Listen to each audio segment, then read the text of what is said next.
My name is Alexander P. Huerta, and I'm a visual artist in Las Vegas. And I started doing art in 1996. That was about 23 years ago. I never thought about art before I went to the store. Well, actually a year before that is when I started thinking about art. I looked at a Picasso, Le Rêve. Now that I have been in my studio 10 years, I make my living as an artist. My life is as an artist. I look back to these moments of my life, of this journey. It's been about a 19-year consistent journey for me now. And I think about the intention of my life, the intention of why I say what I say, why I do what I do. And what that leads to is that leads to knowing your own truth. And when you know your own truth, you are no longer afraid of judgment. And when you are no longer afraid of judgment, there's a freedom in that. You know, when the universe, God, when it put art in front of me, that one day, looking at the Picasso, I could have chose not to feel or not to recognize that moment. And I didn't totally recognize the moment until years later, but I certainly understand it was the monumental moment of my life. It led to all this fulfillment that I feel in life, this no longer needing for nothing. And that's only because I know what I actually need, and it's 1, 2, 3, 4 things that I actually need. So this journey that I am on now, this path, this direction, for me, it went like this, my life. You're born into this environment, this situation that I believe that you didn't ask for. So you're raised with this environment, and then you get on your own and you do your, whatever you do with your life in the early 20s, and you hopefully don't do detrimental sabotage to yourself like some of us do or try.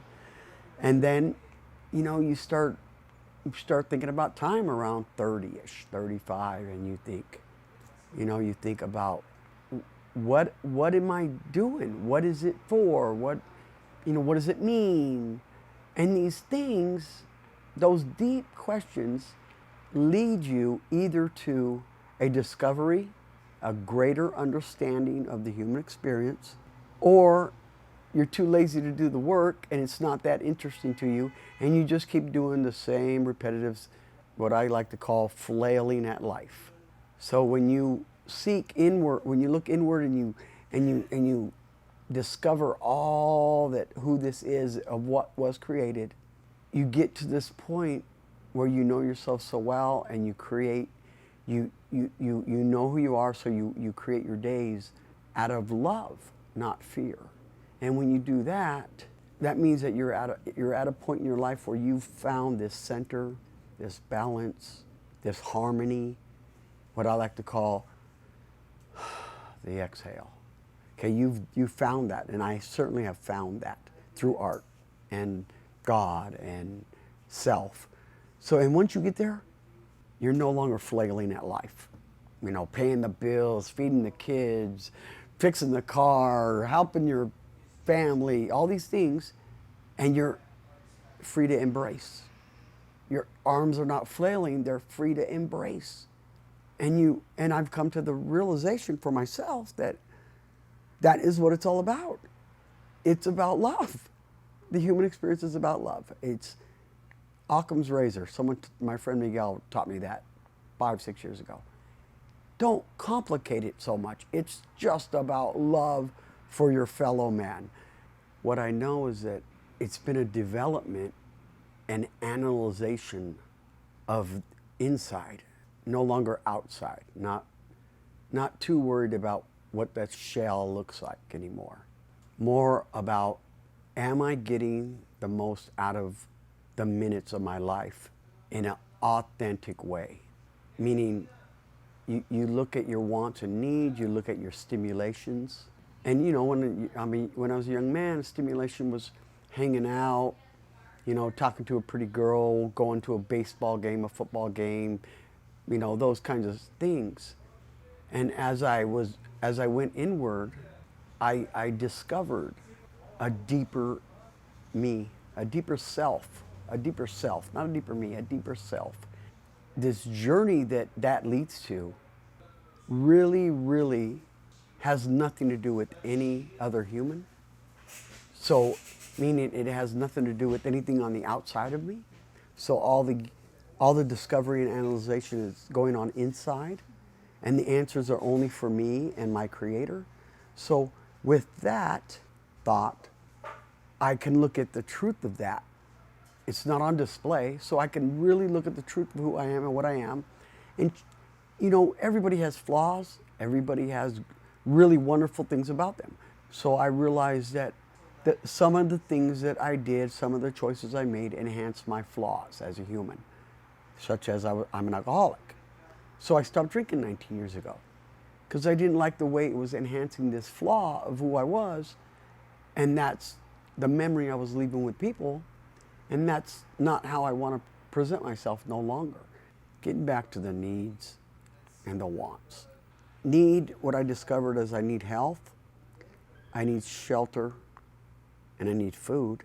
Other than those things, for my life, I don't need anything else.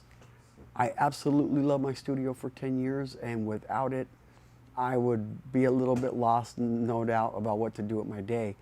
But it is actually something that I don't need because I can do my art anywhere I am. And once you're there, then it really is just about embracing all the humans and engaging with all the humans and sharing love in many moments, with maybe just a hello, to a crying together, to messages that come for me sometimes 3 years later that say, I can't tell you how you impacted my life. Okay, now when that happens, that winds it all the way back for me to intention. The intentions isn't to paint the paintings, make my name big, make money, get written about. None of those things are part of the intention of why I was blessed with another day of life today. The intention is to get to that point where I told you, so you're free to embrace and love. That's the only intention of every human's life. Now, whichever avenue you choose to find that, that's where you get your different, jobs in the world and, all these things that humans do with their lives. But it's just when you go inward, you discover so much meaningful things about yourself, about humans, about the human experience, about love, about hate, about your love, about your hate. You can't find that until you go backwards and pay attention, coming all the way back to present, of what happened to you. And whatever things those are, the good things and the not so good things, whatever those are. And you've got to look them in the truth. For me, it was looking at alcoholic parents and domestic violence. Okay? Now, to look that pain in the eye, when you grow up, you want to get as far away as you can from the pain of your childhood. But you can't run away from that pain. That pain is with you everywhere you go. So what I found is this. You go back, if you really want to change something, feel better, you go back and you look at this without blame. You look at it with, they were only humans that were born into this situation. They were born in, that taught whatever they were taught, and you come to an understanding of why. Not you come to someone to blame, or you simply come to a greater understanding for yourself to move forward. So every time you're reminded of these different pains of your life, tragedies, my father died when I was 13, my mother when I was 21, I think. These pains, when you're reminded of them after you face them, every time you face them, every time you're reminded of them, they get less painful. And then soon it's not painful. And that is an inner journey that you choose to take or not.